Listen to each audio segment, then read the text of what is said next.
if somebody purchased a tax lien that morning and you purchase it, if it's not updated in real time, they may not know it. And of course, he got his money back, but he had to go through, they just had to refund it because those 2 tax liens weren't available, but the other 5 or 6 were. Yeah.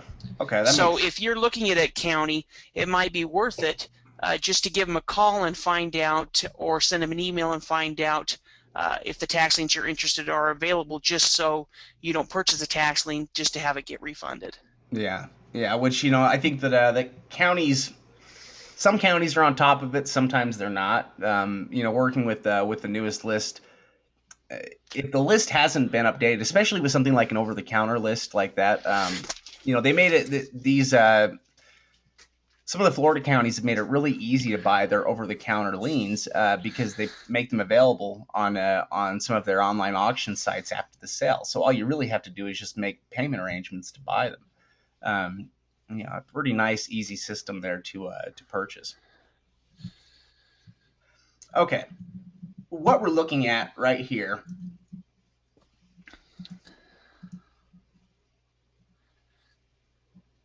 Oh, by the way, the past recorded webinars, if you go into the training center on Property Tax List, there's a link in there you can click on to go to the past webinars, pull up a little page for you. Okay, what we're looking at, in fact, maybe I'll just start over here. There are a limited number of online auctions that are taking place with tax lien sales, but it's picking up. It's something that is becoming more popular. We're starting to see more counties do it. So online auctions are an option, but still there are far more live auctions that are taking place. So if you live in a tax lien state, it may be worth it to check out and see what's going on, in your own backyard. But we're looking here at online auctions that are taking place with Real Auction. Real Auction handles those sales in a number of different states, but they handle a lot with Florida. Sometimes we look at their online tax deed sales, but they actually have their tax lien sales listed under a completely different section. So whenever there's a sale listed here, we always try to put it up on the calendar so that you can see it. What we're going to do, though, is I'm scrolling down here to New Jersey, because New Jersey has a number of sales that are taking place about now. They hold sales throughout the year, but sales again are annual, and so they start holding their sales in about August and conduct them up through maybe November. One other state that's going to be handling their auctions over the next month or so is going to be Colorado. And so we're in the process now of starting to get those Colorado lists, and there's even a couple of online auctions you can bid on Colorado here on Real Auction too. Yeah, and I think Colorado, the way that they have it set up with their interest rate return, they pay out. What do they pay out? Is it 12% on top of prime? Yeah, I'm not sure what prime is right now. Usually ends up, it's a little bit lower. Usually ends up being 12, 13%, something like that. Yeah. Let's see. Okay. So what we're looking at here are some of the different websites that are set up here for the online auctions that these areas, counties are going to be conducting. In some cases, they're cities within some of these counties. What we're going to look at here, we've got a sale right here for Wall in Monmouth County. Now, this should look somewhat familiar, because what we're looking at here is another page that's been created by the Real Auction Company. So we've got some similarities here. Let me just enlarge this a little bit so that we can look. Now, this is for an upcoming sale. So with this being an online auction, it'll make it relatively easy to look at some of the tax liens. But if you get a chance to attend a live sale, I think live sales are a great opportunity to buy up liens. Also, any place that has a live sale is most likely going to have over-the-counter liens. The only reason they wouldn't have over-the-counter liens would be if they sold everything. And there are some places that do that sell off all of the liens that they get every year. But there are also a lot of places that don't sell off nearly the liens that they have. So we want to preview the items for sale here so we can take a look at the liens that are available. And this format is a nice, easy format to use. because it allows us to organize the list based on whatever is important to us. We can organize the list here based on the face amount. So if we want to look from, let's say, highest liens going down, you can see, I mean, there's a lien here for 119,000. Then it jumps down to about 33,000, and by the bottom of the first page, we're at about 2,500. So let's take a look here.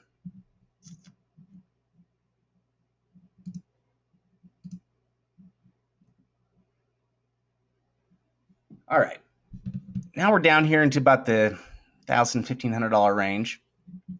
Let's take a look at some of these. In fact, yeah, let's take a look at a few of these. So actually, maybe we could we'll compare. What we'll do is we'll compare some of these to some of the other less expensive liens to see what they are. So let's say we were interested in this one right here, $1,500 lien. Now we can see here the 2013 is for the tax year. Now that's important for us to know because it tells us whether we're paying multiple years of taxes or a single year of taxes. So if we're going through this and you suddenly saw a 2012, or older years, then there's probably more than 1 year of taxes that are owed against the property. But with most of these, I believe they're going to be first year liens. So let's take a look here. We've got a link we can click on that can map it for us. There's a number of different things. Over here, we've got the parcel ID number. This number we're looking at right here. This is an auction number on the left. So if we're looking at the parcel ID number, get back down to that. Click on this record. And what this is going to make me do is grab that parcel ID number and paste it.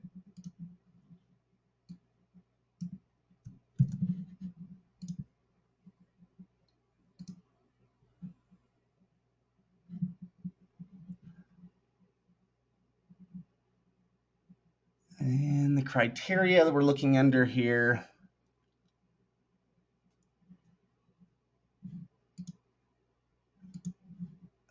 Where is the option here?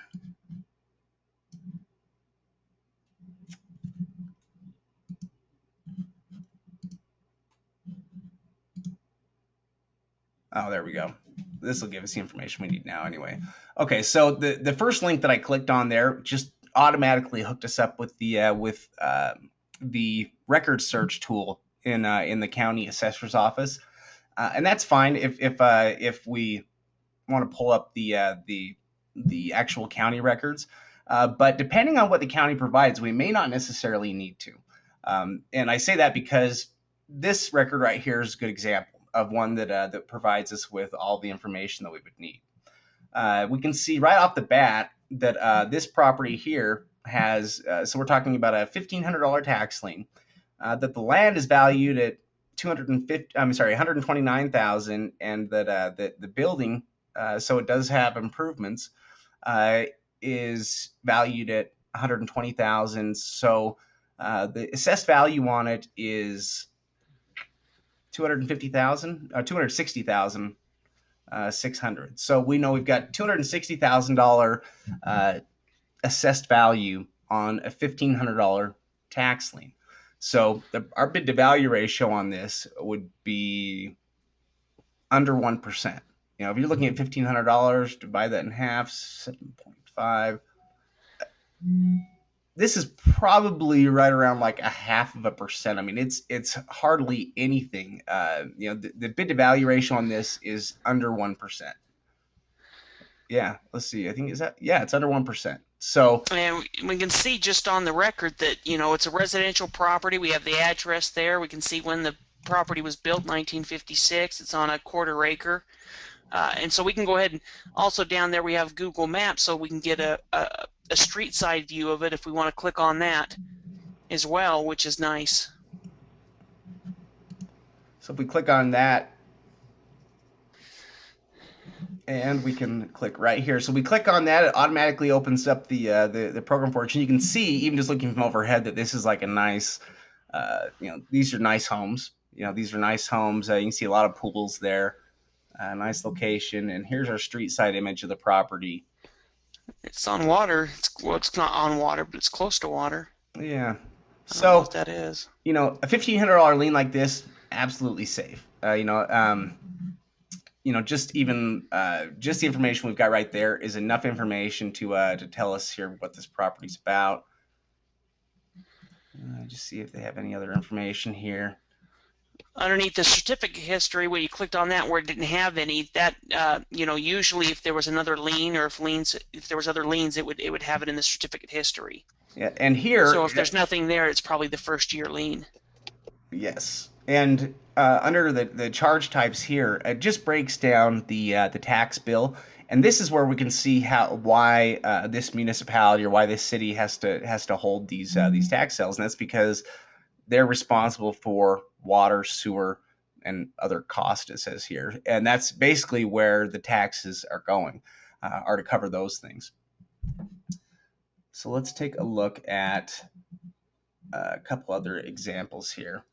So with that being, that's about a $1,500 one. Let's take a look at some of the lower dollared ones.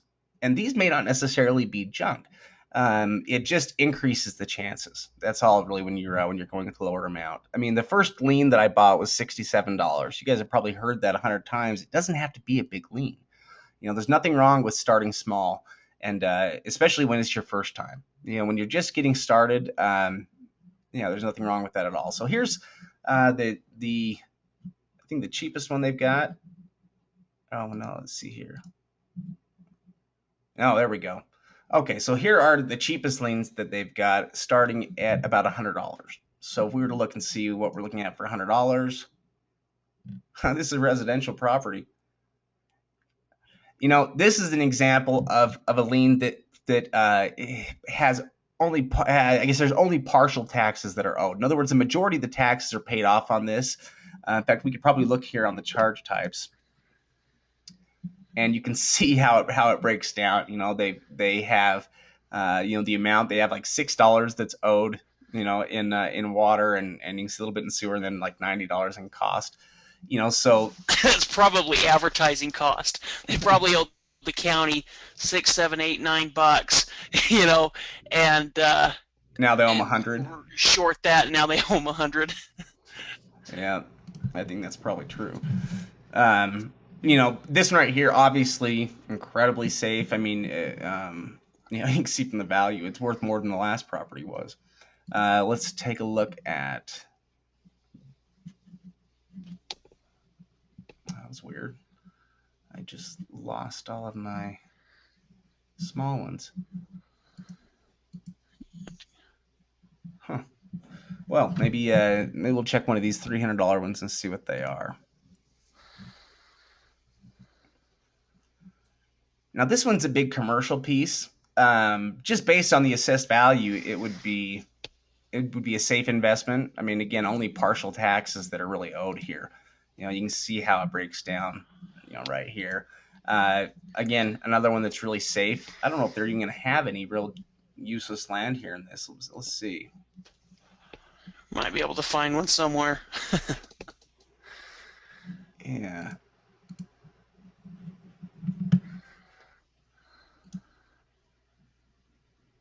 Even this one. Yeah, it's got high value too.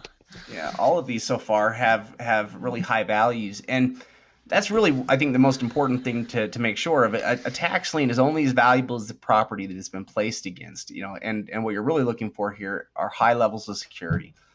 You want to choose tax liens that people would have to be crazy to let go to foreclosure. And so far, every single one of these. Yeah, every one of these are great $100, $300 liens or whatever. Mm-hmm. What is that one for $119,000? That's a big lien. Oh, let's take a look at it. $3.1 million. It's on commercial. So I wonder if it's the building to the right or the building to the left. And these are actual property taxes. So what's interesting,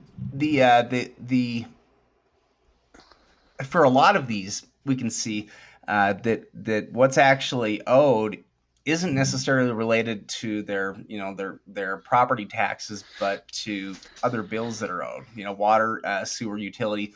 It could be in the form of like some type of special assessment tax or something like that they had that wasn't paid, or they may just issue liens against people that are late with their water and sewer bills. And we can see that this one's $95,000 in delinquent taxes. So it's a pretty expensive property when you're looking at 1 year's worth of delinquent taxes. Of course, that's a huge lien, but if you were able to acquire this property, they have a pretty short redemption period, a couple years.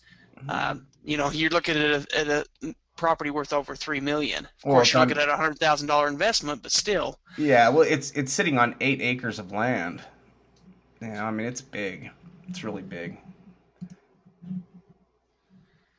Yeah, I think we're gonna find that with all of these, just about all of these so far. I mean, we haven't seen anything that would be a risky tax lien at all,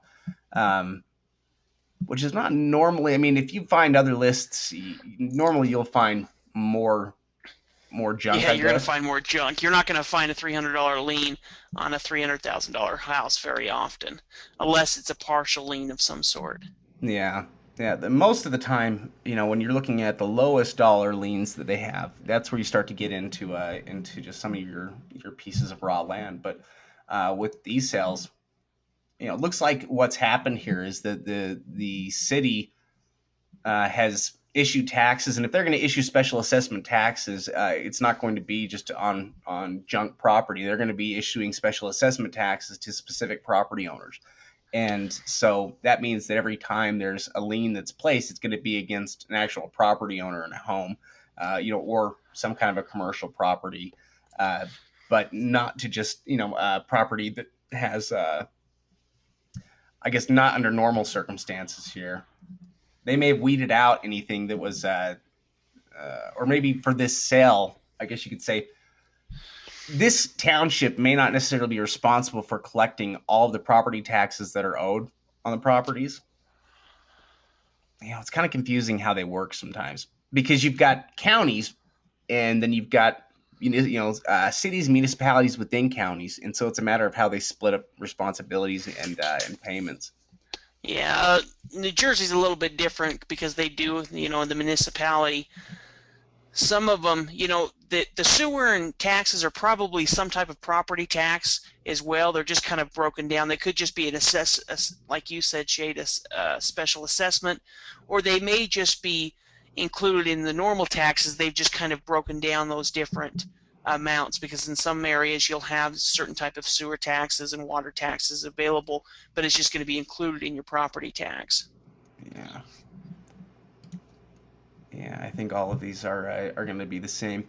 If we were looking at something that would be, let's say, because I was hoping to be able to find a bad example in these, but look to see if Colorado has any auctions coming up. I'm sure we could find some raw land there. I'm not sure if they're open yet, but they might be. I think there's one is. Let's see here. 915. Maybe we might be able to see some property on Parks County. I'm not sure though. No, it's not open yet. They will be opened up here soon. I know where we could find useless land here. It would be under some of the county sales. Yeah, some of. Let's see. I wonder if you're going to have any left.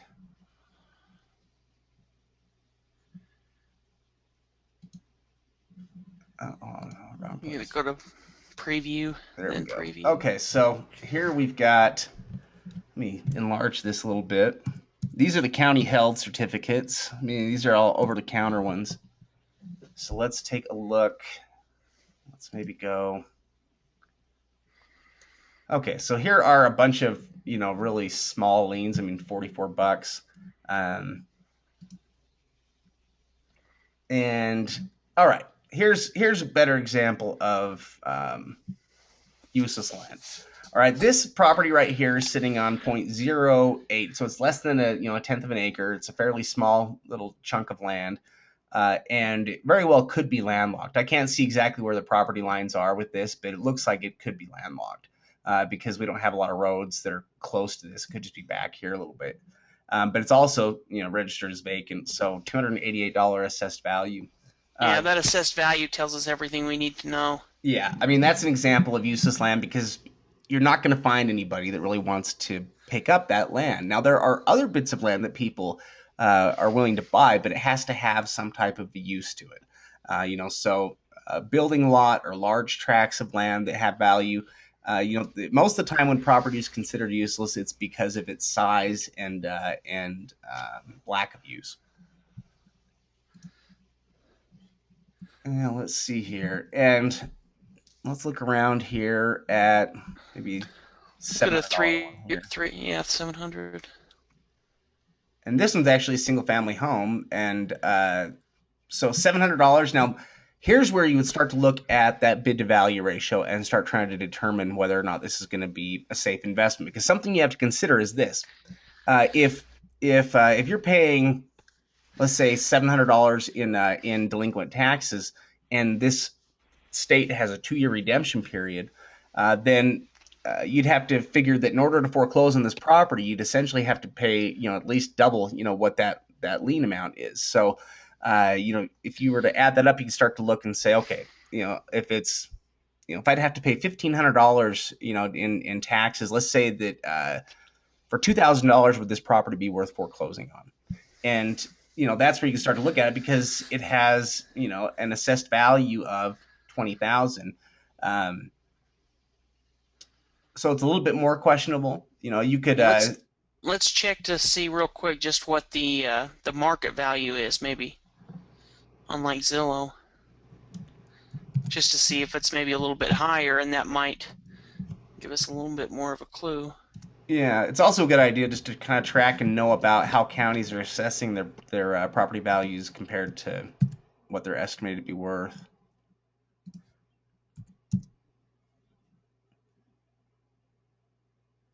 And they're estimating it at $51,000, more than double what the county is estimating it to be worth.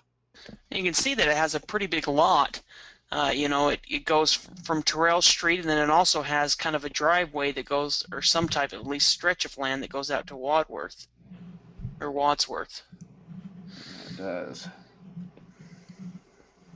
Interesting. Okay, so property like this, it would even with that $700, it would probably still be a secure investment.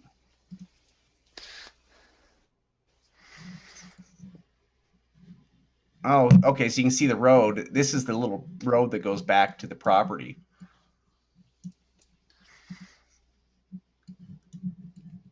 Yeah. So the property is right back there. You can see. Now some of these others. There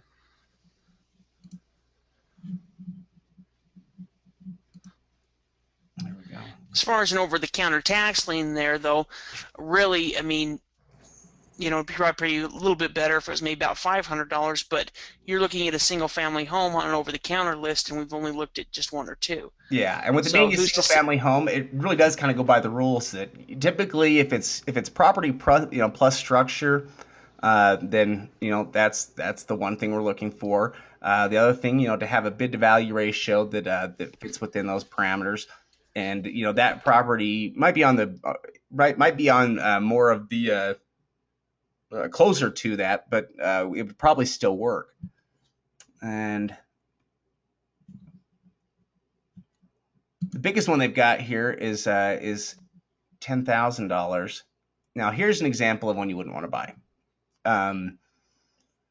It's a $10,000 tax lien, and the property has an assessed value of $20,000. So obviously the numbers don't work. The lien is 50%, it has a bid to value ratio of 50%, and it's some kind of a nonprofit organization. It could be on a structure. It doesn't really tell us year built, so it's got some kind of a structure or house. Maybe it's some type of a charity home. Don't really know what that is exactly.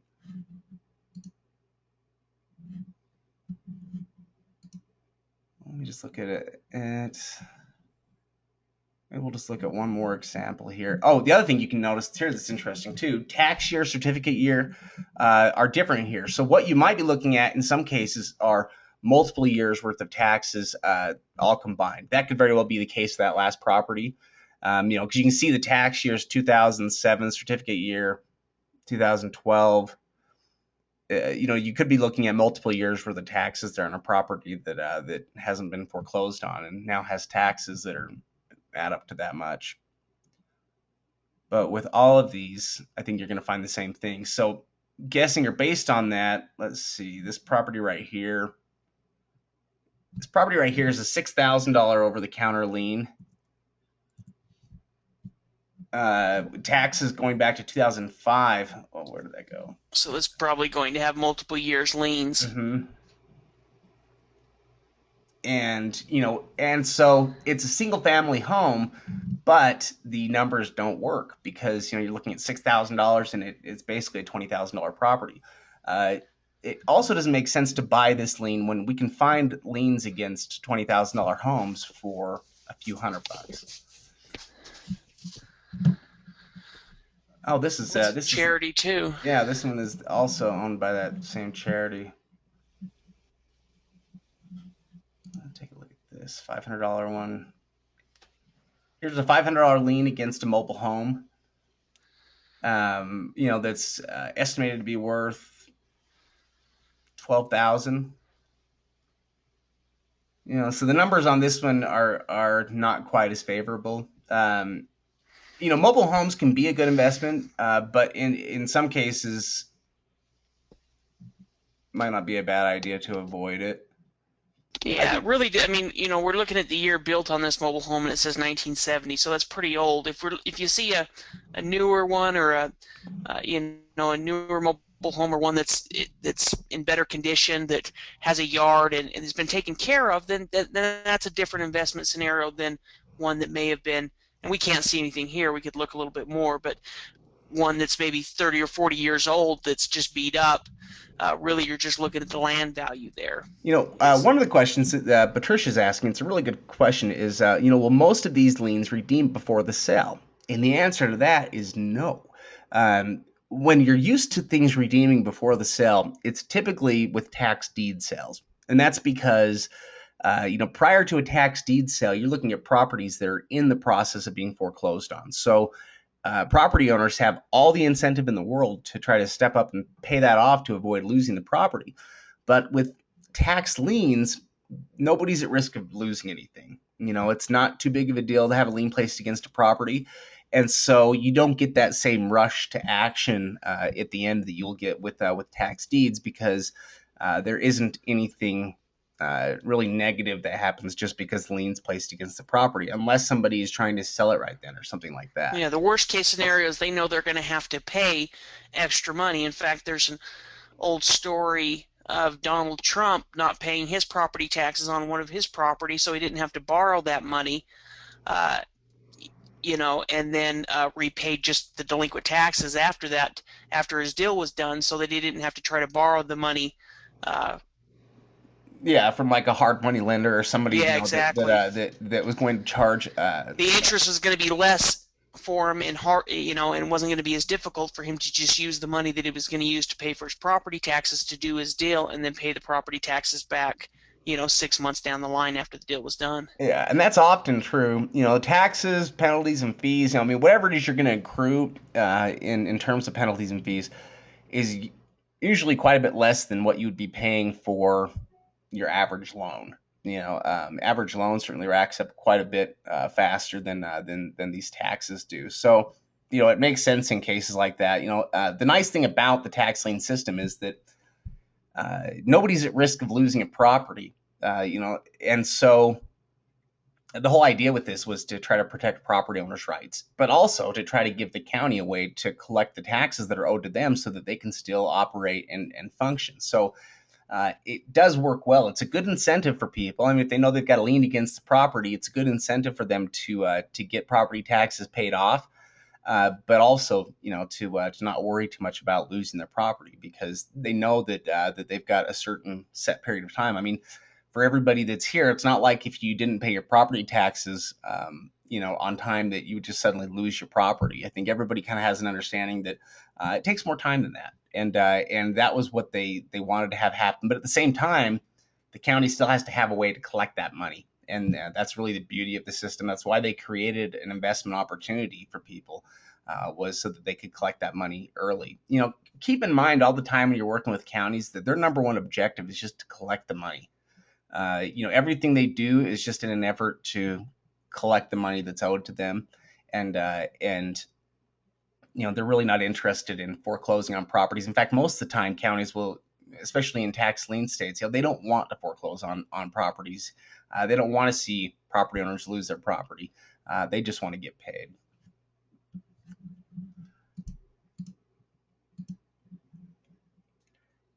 Okay, now another question, was when will this county go to over the counter? And these are over the counter. Yeah, these ones right here are all over the counter right now. On a normal sale, if the county holds a sale, they may have a time period following the sale of maybe 2 weeks or 2 to 4 weeks, and that's to get anything ironed out after the sale, to get all the transactions done, so that when they go to offer the over-the-counter list, they've got everything straightened out. So if you're interested in over-the-counter stuff for a sale, it'd be best to stay on top of it, find out exactly how long the county waits before they list it, because as soon as that list goes up over the counter, things are going to start getting bought off of it, and so the sooner you can get on top of it, the more accurate the list will be, depending on how good the county is with keeping it updated. But you're going to have the best opportunities when the list is first available, because sometimes lots of reasons that a property might not sell. Their transactions fall through, bidders walk away. They can have quite a few things that can occur that can cause great tax liens, to end up over the counter. Also, with tax liens, you don't get that same. There's not that same lost opportunity as what you'll have with your tax deed properties. In other words, when somebody can buy a tax deed at auction, for 10% of what it's worth, there's this huge opportunity there. But with tax liens, it's not like that. No matter what lien you were to buy, the maximum payout on it is set percentage. So it doesn't have some of the same frenzy around some of the tax liens that you'll get with tax deeds, because they're a foreclosure.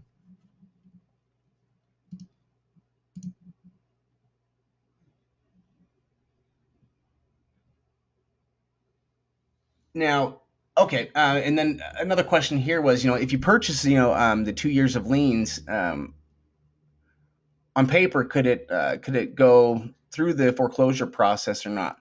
Well, in Florida, they do things different. In Florida, if you were to buy this, to buy this lien, there will be a certain amount of time that has passed since the lien was initially offered. So it has a set period of redemption that's still left.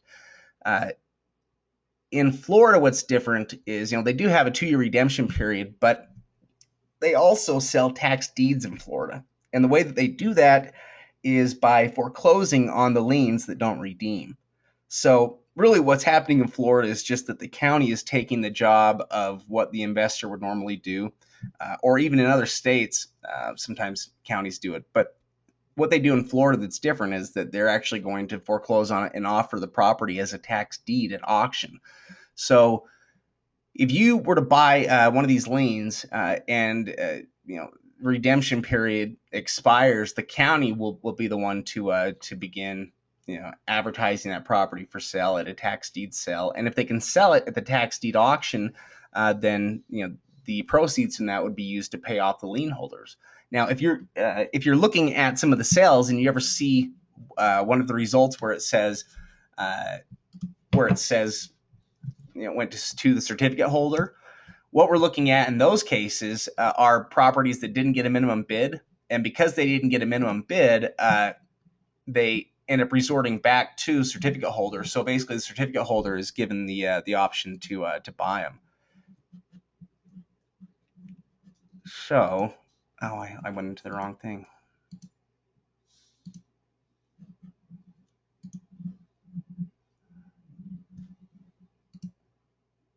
see if I can kind of show you. And we see it all the time with these sales.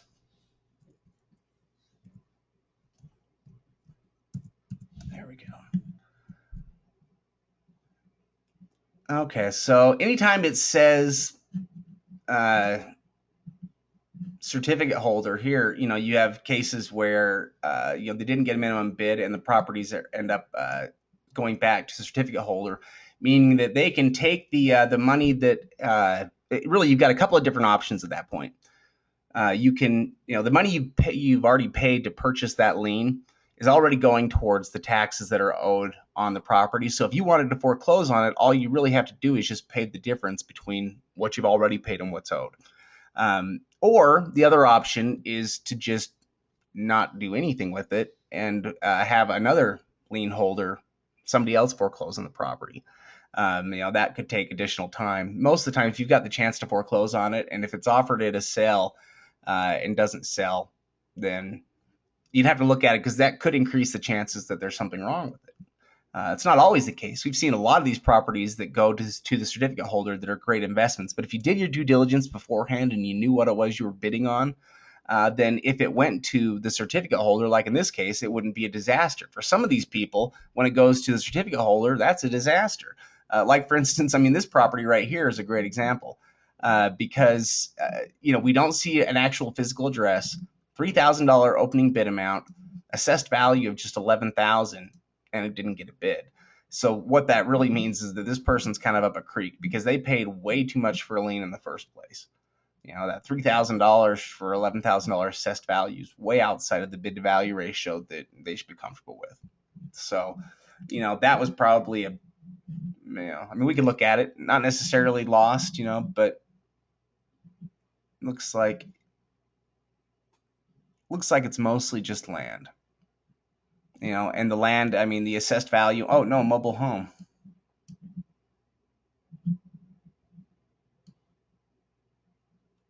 Assessed value. And you can see here some of the transactions actually sold with a warranty deed back in 2000 for $8,000. So, it's actually vacant. It must just be the lot. No, it's the building. Interesting. Some of these are the same way, where I think certificate holders probably paid way too much for them. But as you can see from what we've covered here, it doesn't take a whole lot of due diligence to know. If you looked at this property, I hope every student that's on here, if you looked at the property, this one right here, and you see a $1,900 tax lien certificate and an assessed value of $6,975, I hope everyone would turn away from it because it wouldn't be a good investment. The bid to value ratio doesn't work out. It doesn't have just by the bid to value ratio alone on this one. But there are those other things we can check for too, whether it's property with improvements and whether what was the third one?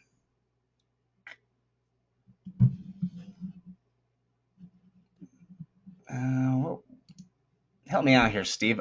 I don't remember what the due diligence here. Yeah, the due diligence steps. Oh, there we go. Can't remember it. That's right. First year lien. That was the other one. So essentially, as long as you're picking up a property, it's a first year lien. You've got land plus improvements, and the bid to value ratio works. You'll probably have a property that'll work out. It's because it's going to be most likely a home or a commercial property, and the lien amount's going to be very small compared to the value, and you've got that first year lien, so you'll have the first rights to foreclose on it. As long as you cover your bases with these things, I think you'll always be okay. It's not too hard to avoid costly mistakes. I think that most of the mistakes that people make are people that just don't know what they're doing at all, and they're just buying whatever, because you could even do that sometimes with tax liens and not always end up, getting hurt on it. But if you don't know what you're buying, it's going to increase your chances of buying something that's junk or overpaying for a property. All right. Well, I think if there are any other questions, please feel free to ask us. Tax liens are just a powerful investment, and they've been around for a long time. They're not really all that complicated, although they seem that way. When you're getting started, they're actually pretty simple, and they work. They work. You know, they're designed to work. They're designed to pay off. It's what's supposed to happen. When the system works the way it's supposed to. But I think with that, I think we'll call it a night. We'll call it a night. So please feel free to contact us if you have any more questions or if you need help with anything. We're always happy to do that, and we'll see what we can do to produce some more training materials and let everybody know what's coming up here soon for upcoming sales, because there's lots of opportunities coming up. So yeah, if you need any help, please call us on the hotline.